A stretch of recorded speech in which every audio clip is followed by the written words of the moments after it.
Surah yang keempat ayat 115.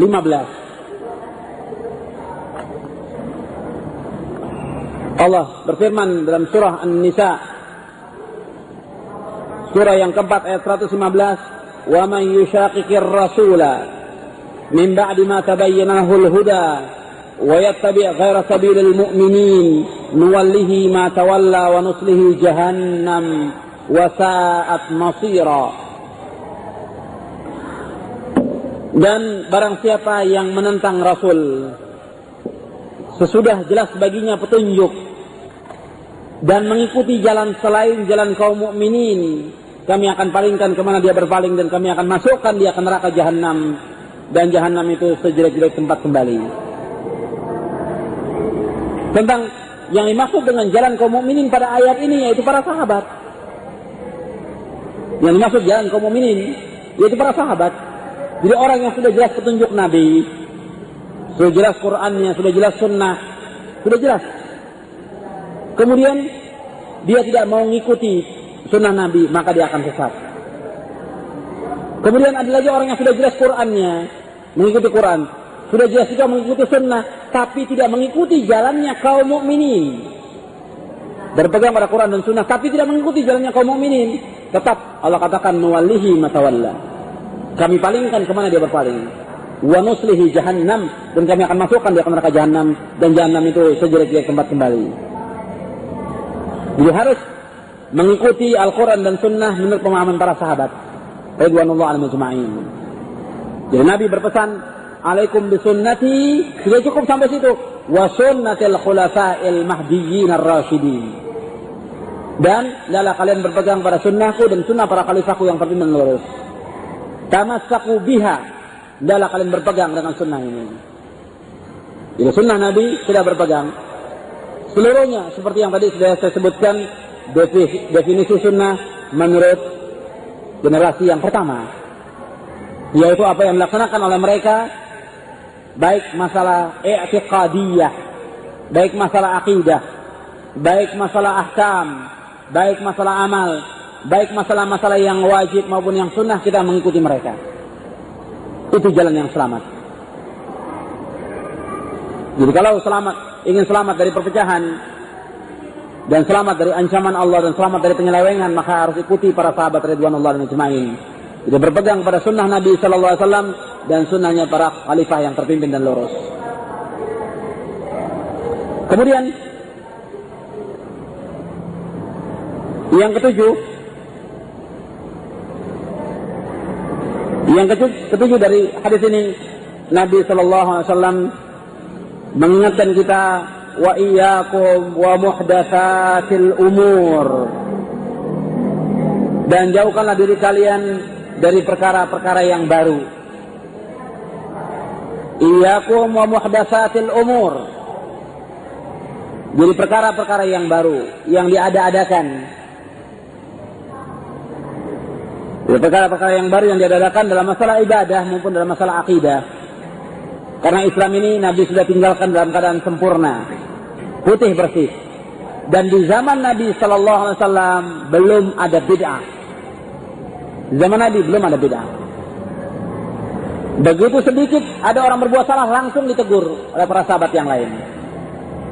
Karena itu Nabi mengatakan, taraktukum ala mithlil bayda lailuha wa naharuha sawa.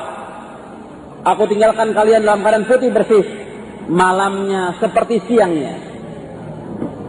Nabi sudah tinggalkan umat Islam dalam keadaan putih bersih. Tidak ada bid'ah-bid'ah, tidak ada syirik, tidak ada khurafat, tidak ada yang lainnya. Putih bersih, dalam keadaan putih bersih. Kemudian kata Nabi, la yazighu anha ba'di illa halik. Tidaklah berpaling dari yang putih bersih ini melainkan orang itu pasti binasa. Dan Nabi sudah ingatkan sebelum terjadinya perpecahan, Nabi sudah ingatkan hati-hati terhadap barang-barang yang baru, perkara-perkara yang baru. Dan buktinya terjadi. Sesudah wafatnya Rasulullah terjadi perpecahan, terjadi ikhtilaf, terjadi iftiraq, adanya Syiah, adanya Khawarij, adanya Jahmiyah, adanya Qadariyah, adanya Jabriyah, kemudian adanya Murji'ah, adanya Mu'tazilah, adanya Asy'ariyah, ada Maturidiyah, dan yang lainnya. Dan masing-masing mengadakan bid'ah-bid'ah yang tersendiri dalam masalah akidah dan juga dalam masalah ibadah. Ada yang menolak sifat-sifat Allah secara keseluruhan. Ada yang menakwilkan ayat-ayat Al-Quran. Ada juga yang menakwilkan sifat-sifat Allah. Ada juga di antara mereka yang menafsirkan Quran dengan ra'yunya, yang menganggap bahwa akal itu lebih tinggi daripada wahyu, dan yang lainnya lagi. Yang kemudian juga timbul orang-orang yang menentang sunnah Nabi Sallallahu Alaihi Wasallam. Jadi penyimpangan atau penentangan terhadap sunnah tidak sekaligus. Jadi timbulnya juga perkara-perkara yang baru ini sedikit demi sedikit. Yang perkara yang baru ini akan melawan sunnah dan bahkan mengingkari sunnah, baik berupa i'tiqad maupun berupa amalan. Jadi Nabi selalu ingatkan, wa iyyakum muhdatsatil umur. Hati-hati kamu terhadap perkara-perkara yang baru yang diadakan. Fa inna kulla muhdatsatin bid'ah. Yang kedelapan, karena sesungguhnya setiap yang baru itu bid'ah. Jadi yang kedelapan dalam hadis ini, bahwa setiap yang baru itulah bid'ah.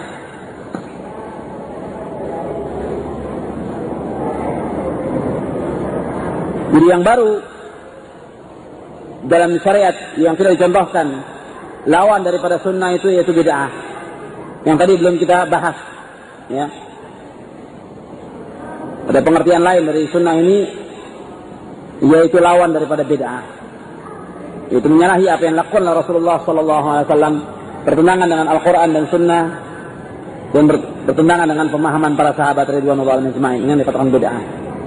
Karena itu dijelaskan oleh Imam Asy-Syatibi dalam kitabnya Al-I'tisam, yang dikatakan bid'ah itu al-bid'atu tariqatun fid dini mukhtara'atun tudahi syar'iyyata yuqsadu bis-suluki 'alaiha al-mubalaghatu fit ta'abbudi lillahi subhanahu. Yang dikatakan bid'ah itu yaitu satu cara dalam agama yang diada-adakan, yang tujuan melaksanakannya yaitu berlebih-lebihan dalam beribadah kepada Allah Subhanahu wa taala. Apakah itu akidah atau ibadah atau yang lainnya. Ini yang dikatakan bid'ah. Meskipun ada pengertian yang lain yang diistilahkan oleh ulama, tapi pengertian yang dibawakan oleh Imam Asy-Syatibi dalam kitabnya Al-I'tisam ini yang dipegang oleh para ulama yang sesudahnya. Jadi sesuatu yang diadakan dalam agama ini, yang dia tujuannya melaksanakan itu berlebih-lebihan dalam ibadah kepada Allah Subhanahu wa taala. Kemudian yang kedelapan dalam hadis ini, wa kullu bid'atin dhalalah. Dan setiap yang bid'ah itu adalah sesat. Setiap yang bid'ah adalah sesat. Dalam hadis ini tidak ada istilah bid'ah itu yang hasanah, tidak ada. Nabi tidak pernah mengatakan ada sebagian bid'ah itu yang sesat, ada sebagian bid'ah itu yang tidak sesat.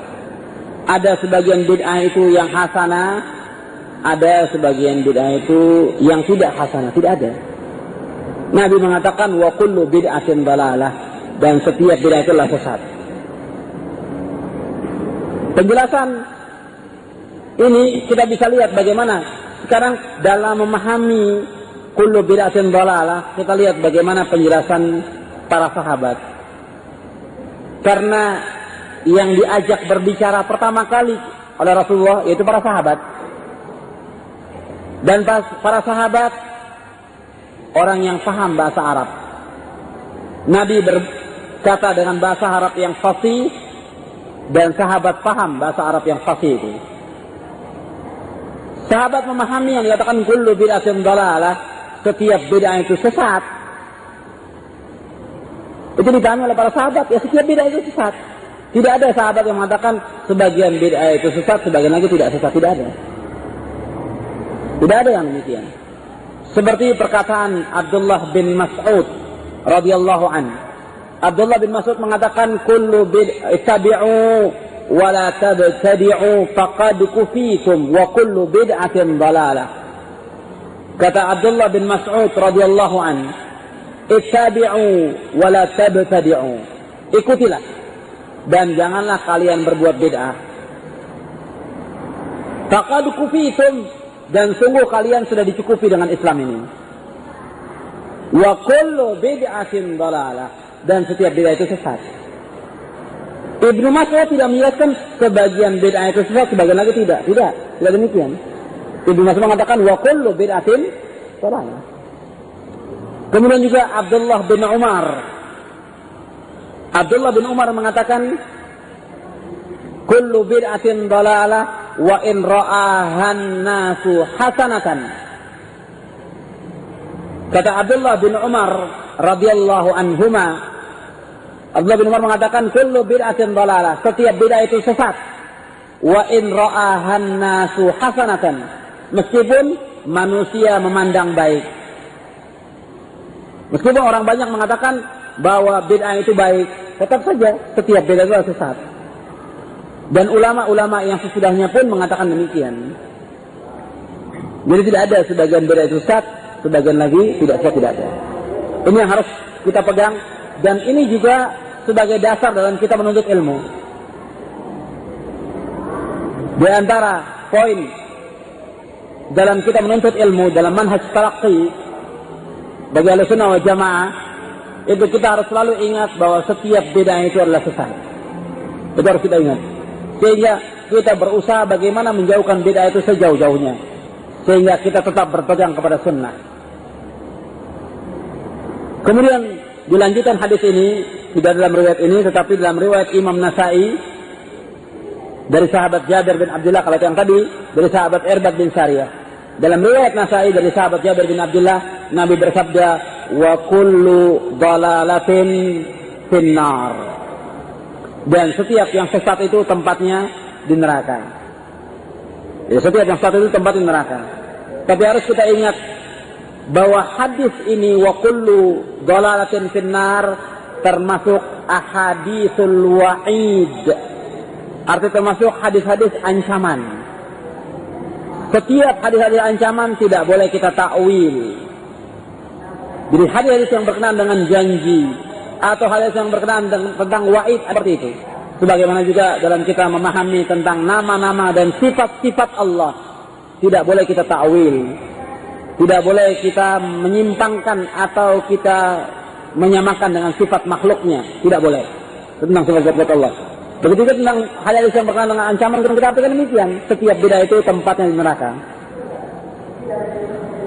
Setiap bid'ah tempatnya di neraka. Tetapi kita harus ingat, ini termasuk hadis-hadis yang bentuknya ancaman.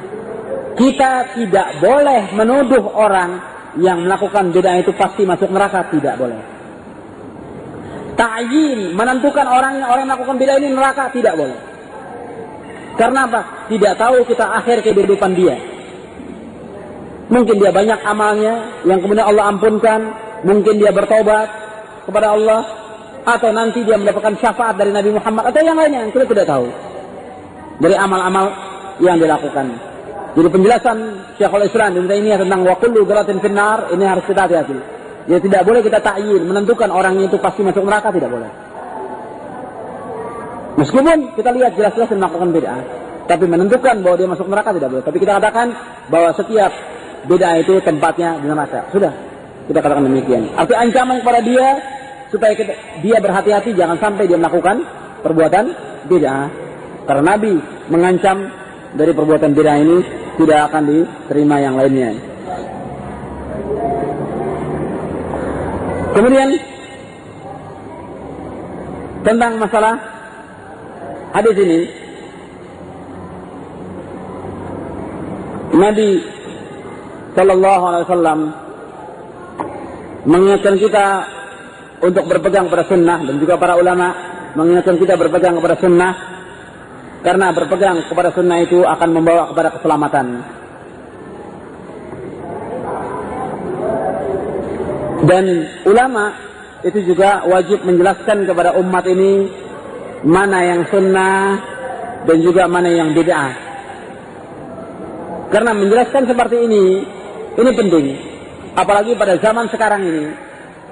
Pada zaman sekarang ini orang banyak tidak tahu yang mana yang sunnah, yang mana yang bid'ah. Yang banyak dilakukan di masyarakat perbuatan-perbuatan bid'ah. Yang banyak dilakukanlah perbuatan-perbuatan bid'ah oleh mereka. Maka harus ada ulama yang menjelaskan tentang yang mana yang sunnah, yang mana yang bid'ah. Kalau tidak dijelaskan, maka masyarakat awam tidak tahu. Bukan hanya awam, ya ustadz-ustadznya atau da'inya atau mubalignya atau kiainya atau orang-orang intelektualnya, cendekiawannya tidak tahu yang mana yang bid'ah itu. Nah, ketika ada seorang bertanya kepada Imam Ahmad bin Hanbal, yang mana yang terbaik? Orang yang diam saja, jadi seorang ustadz atau seorang da'i yang diam saja yang menjelaskan tentang bid'ah, atau seorang ustadz atau da'i yang menjelaskan kepada umat ini yang sunnah, ini yang bid'ah. Imam Ahmad menjawab ketika ditanya, ar-rajul yasumu wa yusalli wa ya'taqif ahabbu ilaika aw yatakallama fi ahli bid'ah. Seseorang yang dia rajin puasa, dia rajin sholat, dia rajin i'tikaf, apakah orang ini lebih engkau sukai atau orang yang berbicara tentang ahlul bid'ah? Artinya dia menjelaskan ini yang sunnah, ini yang bid'ah. Ini orang-orang yang menentang sunnah, ini orang-orang yang jelas-jelas menghidupkan bid'ah. Yang mana yang kau senangi dari dua ini? Apa jawaban Imam Ahmad? Kata Imam Ahmad, idza qama wa shalla wa i'takafa fa innama huwa li nafsihi wa idza takallama fi ahli al-bid'ah fa innama huwa lil muslimin wa hadza afdal. Kata Imam Ahmad bin Hanbal, kalau orang itu dia rajin salat, dia rajin puasa, dia i'tikaf, maka itu untuk dirinya. Dia salat, puasa, atau dia baca Al-Quran, kemudian dia i'tikaf untuk dirinya sendiri, pahalanya untuk dirinya sendiri, dan manfaatnya untuk dirinya sendiri. Tapi kalau dia berbicara tentang sunnah, dia bicara tentang bid'ah, dan dia jelaskan ahli bid'ah yang wajib diketahui oleh kaum muslimin, supaya hati-hati jangan sampai mengikuti orang-orang yang melakukan bid'ah, maka yang seperti ini manfaatnya besar untuk dia dan untuk kaum muslimin. Wa hadza afdal, dan yang ini lebih utama. Jadi kata Imam Ahmad bin Hanbal, yang seperti ini yang lebih utama.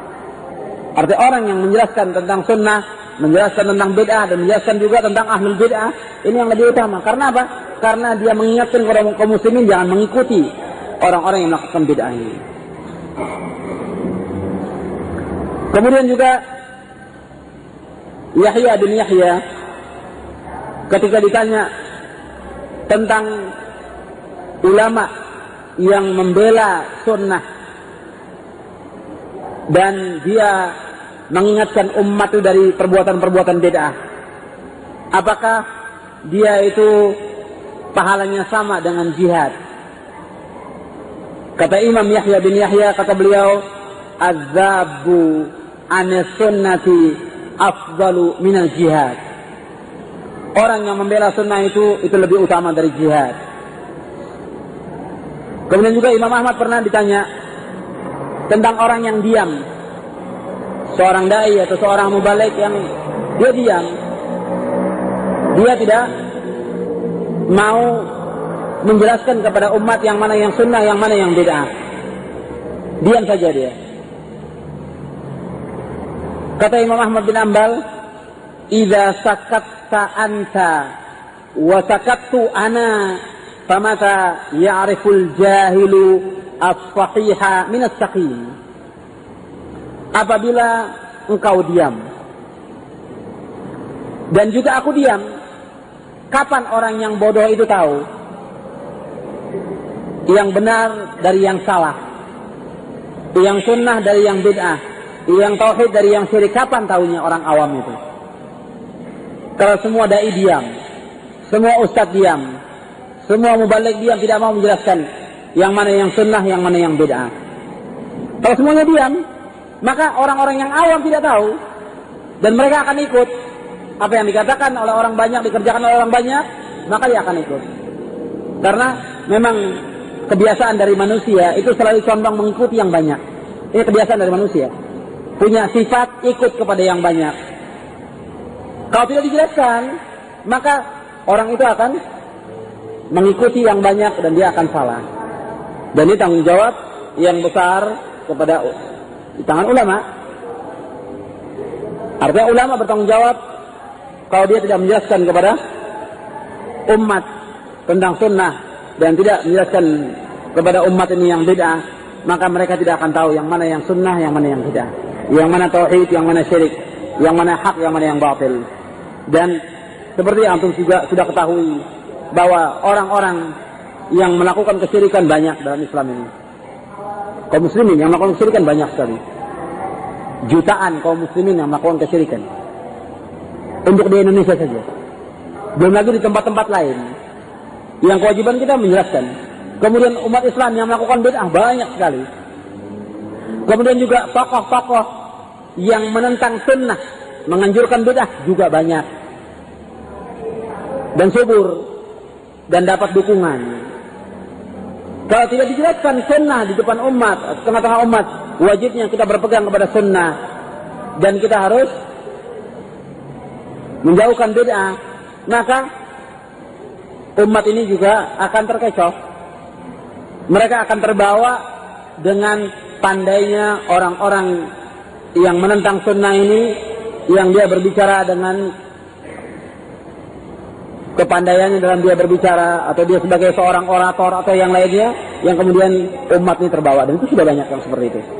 Maka kita wajib berhati-hati dan kita ingat kepada wasiat Rasulullah SAW. Kita wajib berpegang kepada sunnah Nabi Sallallahu Alaihi Wasallam dan menjauhkan bid'ah. Kemudian faedah dari kita berpegang kepada sunnah Nabi dan beramal dengan sunnah Nabi. Jadi nanti tentang masalah melaksanakan sunnah Nabi ini dalam bentuk yang umumnya, secara keseluruhan, artinya bukan dalam masalah etikat saja. Juga dalam masalah amal, yang juga nanti menyangkut amal-amal yang wajib dan amal-amal yang sunnah, tanpa kita membedakan. Sebab memang ada sebagian orang yang berusaha melecehkan sunnah dengan mengatakan bahwa ini masalah sunnah saja, nggak perlu kita ikuti. Ada masalah yang lebih penting lagi. Tapi yang lebih penting yang mereka katakan tidak kalah pentingnya dengan sunnah yang diperintahkan oleh Rasulullah SAW. Itu cara mereka dalam mengatakan ini kan masalah usul, ini masalah furu'. Kita nggak usah sibuk-sibuk dalam masalah yang furu', kita harus berpegang pada masalah yang usul. Tapi masalah usul pun mereka tidak berpegang di atas yang hak. Tapi melecehkan orang-orang yang berpegang kepada sunnah dengan mengistilahkan, dengan mengatakan kalian ini berpegang pada furu', masalah-masalah yang kecil, masalah-masalah juz'iyah, masalah-masalah yang parsial, sehingga dilecehkan. Mereka tidak mengamalkan sunnah. Padahal dengan mengamalkan sunnah kita akan mendapatkan mahabbah dari Allah. Jadi manfaat kita berpegang pada sunnah. Yang ketiga yang dibicarakan dalam kitab ini, dalam kitab Daruratul Ihtimam bi Sunan An-Nabawiyah, yang ketiga ini faedah dari kita berpegang pada sunnah. Yang pertama, antum catat, manfaat dari kita berpegang pada sunnah Nabi Sallallahu Alaihi Wasallam. Yang pertama, al-wusul ila darajatil mahabbah. Yang pertama yaitu mencapai derajat kecintaan. Seorang akan mendapatkan cinta dari Allah dan cinta dari Rasulullah kalau dia mengikuti sunnah. seseorang akan mendapatkan kecintaan dari Allah dan kecintaan dari Rasulullah kalau dia mengikuti sunnah. Ayatnya dalam surah Ali Imran, surah yang ketiga, ayat 31. Dalam surah Ali Imran, surah yang ketiga, ayat 31, Allah berfirman, Qul in kuntum tuhibbunallaha fattabi'uni yuhibbukumullah wa yaghfir lakum dzunubakum wallahu ghafurur rahim. Katakanlah, seandainya kalian cinta kepada Allah, maka ikutilah aku. Niscaya Allah akan cinta kepada kalian, dan Allah akan mengampuni dosa-dosa kalian, dan Allah Maha Pengampun lagi Maha Penyayang. Jadi ittiba'us sunnah, ittiba'ur rasul, ittiba'us sunnah, itu kita akan mendapatkan derajat mahabbah, kecintaan kepada Allah SWT, dan dapat dicintai oleh Allah SWT. Jadi Allah akan mencintai kita kalau kita mengikuti Rasulullah SAW dan kita mengikuti sunnah Nabi SAW, tanpa kita membedakan apakah itu masalah usul atau masalah furu'. Apakah itu hadis yang datang Rasul itu mutawatir atau ahad, maka kita wajib mengikuti. Dengan dasar ayat yang lain lagi, wa ma atakumur rasul fakhudhu wa ma nahakum anhu fantahu. Ini yang pertama. Dan juga dalam hadis yang lain yang terkenal dengan hadis wali yang diriwayatkan Imam Bukhari, man adali waliyan faqad adzantuhu bil harb. Barang siapa yang menyerang waliku, maka aku akan umumkan perang kepada orang itu, kata Allah. Dan tetaplah seorang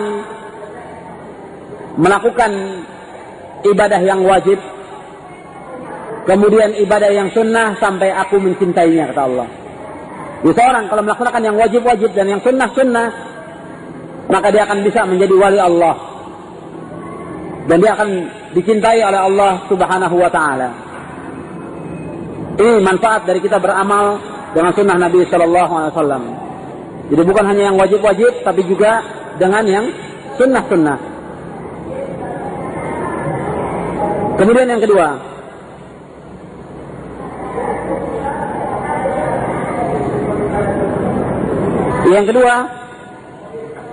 beramal dengan sunnah itu mendapatkan barakah muwafaqatus syara'.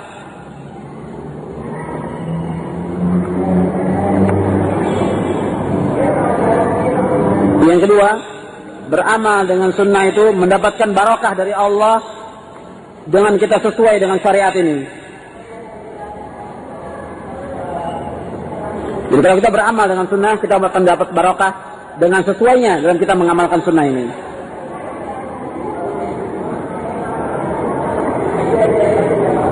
Jadi satu hal yang kita mendapatkan kebahagiaan kalau apa yang kita amalkan sesuai dengan sunnah. Ini barokah, amal kita ini barokah. Jadi yang sering diistilahkan dengan hidayah itu taufik. Kita mendapatkan hidayah dengan kecocokan sesuai amal kita dengan sunnah itu, maka ini akan memberikan barokah dari Allah Subhanahu wa ta'ala. Mendapatkan kebaikan yang banyak. Karena amal kita bisa diterima oleh Allah kalau amal itu sesuai dengan sunnah. Sebab syaratnya amal itu diterima oleh Allah, syaratnya dua. Yang pertama syaratnya itu ikhlas karena Allah. Yang kedua syaratnya sesuai dengan sunnah Rasulullah Sallallahu Alaihi Wasallam. Jadi amal soleh itu yang dikatakan amal soleh dan amal itu diterima oleh Allah, syaratnya dua. Yang pertama ikhlas, yang kedua sesuai dengan sunnah Rasulullah Sallallahu Alaihi Wasallam. Jadi kalau kita mengamalkan sunnah Nabi, kita mendapatkan barokah karena sesuai dengan sunnah itu. Karena betapa banyak orang-orang yang mengamalkan, yang katanya mereka itu beramal dengan amal soleh, tapi tidak sesuai dengan sunnah Nabi, maka amal itu tertolak, tidak diterima oleh Allah. Sebab Nabi SAW bersabda, Man amila amalan, laisa alaihi amruna fahuwa raddun, rawahu Muslim. Kata Nabi, barang siapa yang beramal yang tidak sesuai dengan contoh kami, maka amalnya itu tertolak. Jadi amal yang tidak sesuai dengan contoh Rasulullah SAW, maka amal itu tertolak. Apa saja bentuk amalan itu? Kalau tidak sesuai dengan contoh Nabi SAW, maka amal itu tertolak. Yang ketiga, manfaat dari amal beramal dengan sunnah ini.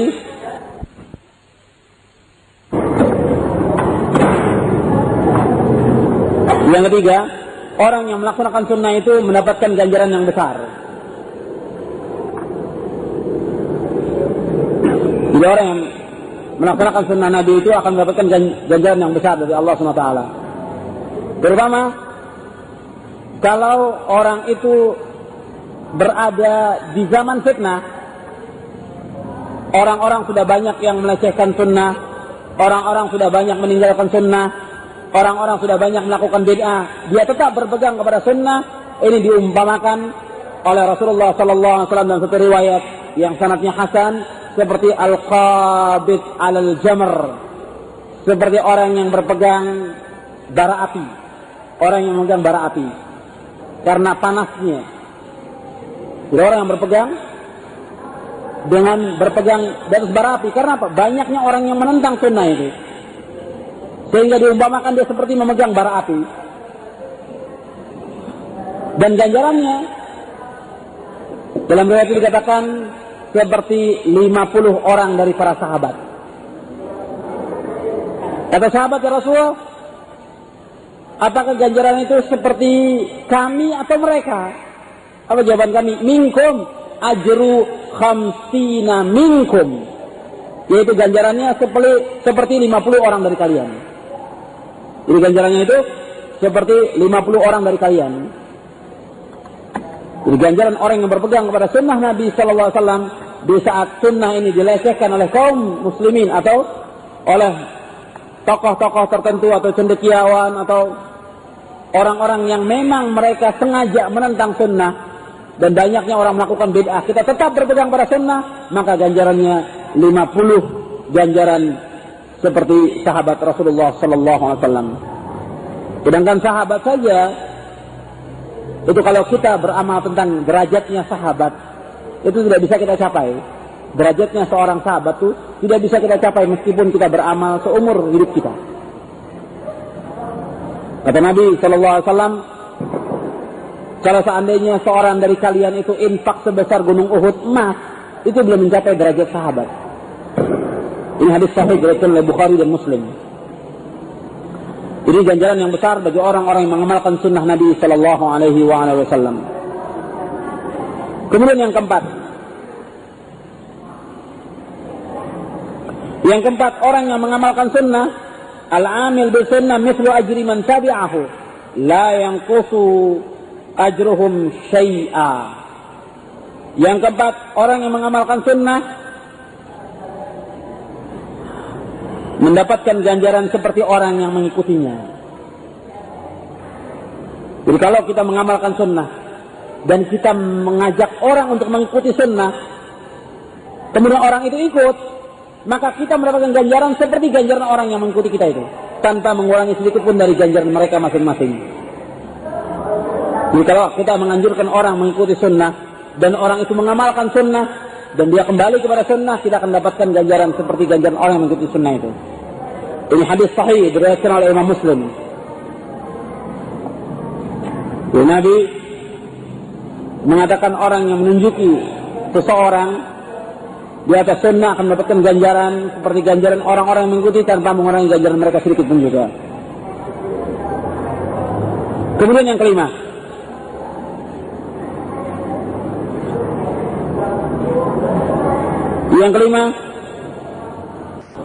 orang yang menghidupkan sunnah Nabi berarti dia mengagungkan syiar-syiar agama Allah.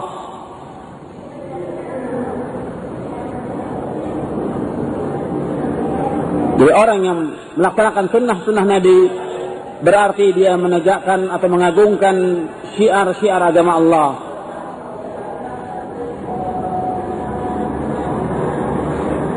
Wa man yu'azzim sya'airallahi fa innaha min taqwal qulub. Dan barang siapa yang mengagungkan syiar-syiar agama Allah, maka dialah termasuk orang yang bertakwa hatinya. Jadi orang yang mengagungkan syiar agama Allah, maka dialah orang yang bertakwa hatinya. Dan syiar agama Allah umum apa saja. Tidak boleh kita bedakan dalam masalah usul maupun masalah furu'. Apa saja. syiar-syiar agama Allah itu yang dilaksanakan, maka orang itu termasuk orang yang bertakwa. Dengan kita melaksanakan sunnah, berarti kita telah menegakkan syiar. Seperti contoh umpamanya, ya, orang melaksanakan sholat berjamaah. Sholat berjamaah ini syar'i, diperintahkan oleh Allah dalam Al-Quran dan diperintahkan oleh Rasulullah Sallallahu Alaihi Wasallam. Melaksanakan sholat berjamaah, perintah dari Allah dan perintah dari Rasulullah Sallallahu Alaihi Wasallam. Dengan kita melaksanakan dengan berjamaah, terlihat syiar Islam, terlihat syiar, dan masjid-masjid itu ramai. Tapi kalau kita tidak ingatkan umat tentang wajibnya sholat berjamaah, maka masjid-masjid itu kosong. Jadi seolah-olah masjid itu hanya dilaksanakan cukup untuk salat Jumat saja, setiap sepekan sekali. Setiap hari kosong. Tapi kalau kita jelaskan tentang syiar ini, bahwa sholat berjamaah itu hukumnya wajib, dan Nabi Sallallahu Alaihi Wasallam akan membakar rumah-rumah orang yang tidak melaksanakan sholat berjamaah. Nabi mengancam orang-orang yang tidak melaksanakan sholat berjamaah, aku akan bakar rumah-rumah mereka. Ini syiar. Dengan dilaksanakan sholat berjamaah, syiar agama Allah terwujud. Jadi orang akan meninggalkan, apakah itu kuliah, apakah itu mengajar, apakah itu kerja, apakah itu dagang, apakah itu apa saja. Kalau sudah dengar panggilan azan, stop semuanya. Tunaikan sholat berjamaah. Ini syiar. Terlihat umat Islam ini bersatu. Terlihat ukhuwah. Dan terlihat yang macam-macam fadilah dari sholat berjamaah itu.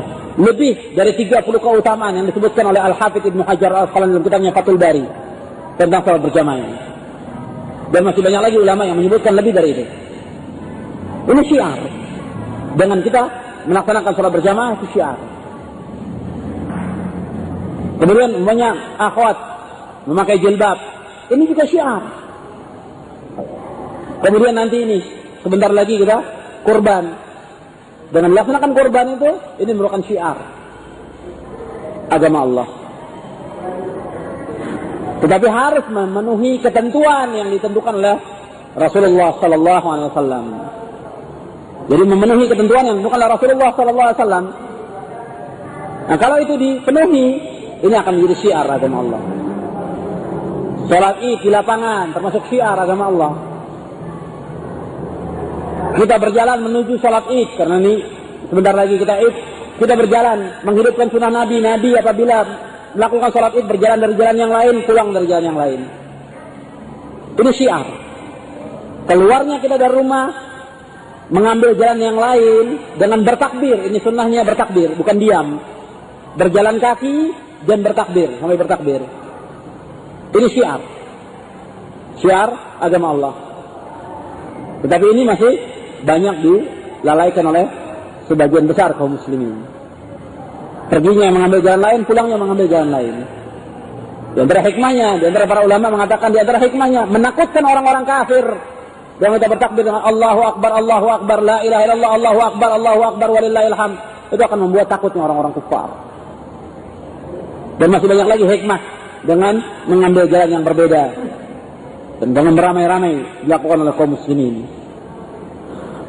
Dan masih banyak lagi syiar-syiar dari agama Allah yang kalau kita laksanakan, maka ini merupakan syiar. Berarti juga untuk laki-laki disunahkan ini memakai jenggot. Ini juga sunnah. Sunnah Nabi. Bukan berarti hukumnya sunnah, tetapi sunnah Nabi yang Nabi kerjakan dan para sahabat lakukan demikian. Dan juga diikuti oleh para ulama yang sudah ini syiar. Dan tidak dibedakan lagi apakah ini masalah usul atau masalah furu'. Dan masih, saya katakan lagi, masih banyak lagi yang lainnya. Jadi kalau kita mengamalkan sunnah-sunnah Nabi, ini termasuk syiar agama Allah. Kemudian yang ke-6.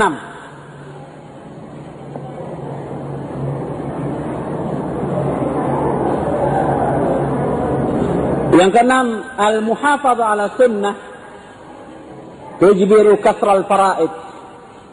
Yang ke-6, menjaga sunnah Nabi itu akan menambal kekurangan dari yang wajib-wajib. Akan menambal kekurangan dari yang wajib. Jadi berpegang pada sunnah akan menambal kekurangan dari yang wajib-wajib. Jadi kalau kita melaksanakan yang wajib-wajib, kemudian juga kita melaksanakan yang sunnah-sunnah, maka nanti yang wajib-wajib itu akan tertutup, akan ditambal oleh yang sunnah-sunnah ini. Seperti pengertian sunnah ini saya sudah jelaskan, ya. Kita mengambil pengertian sunnah ini dalam pengertian yang umum yang sudah saya jelaskan, yaitu apa-apa yang dilaksanakan baik yang wajib maupun yang sunnah.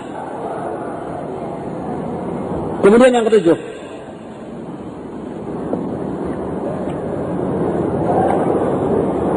ketujuh, al-amal bis sunnah ismatun minal wuqu'i fil bid'ah. Yang ketujuh dari yang ketiga ini, dari manfaat dari beramal pada sunnah ini, yaitu beramal dengan sunnah ini akan menjaga kita dari jatuh ke dalam bid'ah.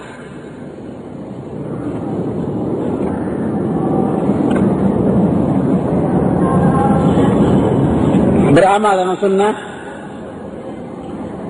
akan menjaga kita dari jatuh ke dalam bid'ah.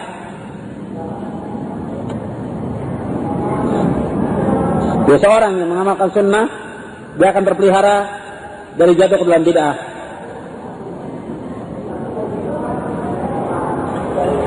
Seperti kata Abu Muhammad Abdullah bin Manazil rahimahullah, beliau mengatakan, lam yudayyi ahadun faridatan minal fara'idhi illa batalahu Allah bitadyi'is sunan, wa lam yubtala bitadyi'is sunan ahadun illa yushiku ay yubtala bil bid'ah. Kata Abu Muhammad Abdullah bin Manazil, dalam Allah merahmatinya, tidaklah seorang melalaikan satu kewajiban dari kewajiban yang Allah bebankan kepada dia, melainkan Allah akan berikan musibah kepada orang itu dengan melalaikan sunnah-sunnah. Jadi kalau yang wajib sudah dilaksanakan, maka akan dibebankan kepada dia melalaikan sunnah-sunnah Nabi. Dan tidaklah seorang diberikan musibah dengan melalaikan sunnah, melainkan orang itu pasti akan jatuh ke dalam bid'ah. Kalau orang itu sudah melalaikan sunnah, maka dia akan jatuh ke dalam bid'ah. Karena itu para ulama salaf mengatakan al-i'tisamu bis sunnati najatun. Berpegang kepada sunnah itu yaitu jalan selamat. Kemudian juga Ibnu Abbas radhiyallahu anhuma mengatakan, ma ya'ti 'alan nasi zamanun, ma ya'ti 'alan nasi 'amun illa ahdatsu fihi bid'ah wa amatu fihi sunnah hatta tahyal bid'ah wa tamutus sunan. Kata Abdullah bin Abbas, tidaklah datang pada manusia satu masa melainkan mereka ini menghidupkan bid'ah, seperti yang kita lihat sekarang ini. Kemudian mereka matikan sunnah, mereka hidupkan bid'ah dan mereka matikan sunnah, sehingga kata Ibnu Abbas akan hidup bid'ah itu dan akan mati sunnah-sunnah. Jadi nanti ada memang orang-orang yang menganjurkan bid'ah, ada para penganjur bid'ah itu ada, para penolak sunnah juga ada, tokoh-tokoh yang menentang sunnah juga ada, yang mereka menganjurkan pengikutnya untuk menghidupkan bid'ah. Apakah itu dilakukan secara sarahah dengan terang-terangan atau tidak? Apakah bentuknya lisan maupun tulisan? Itu dilakukan. Dan ini sudah banyak dan kita wajib berhati-hati. Karena itu kita harus tetap berpegang kepada sunnah yang sudah dijelaskan, dan ini akan menjaga kita dari jatuh ke dalam bid'ah. Kemudian yang kedelapan,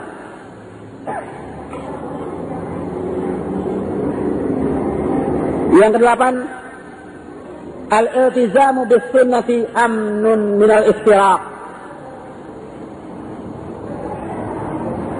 Yang kedelapan, berpegang kepada sunnah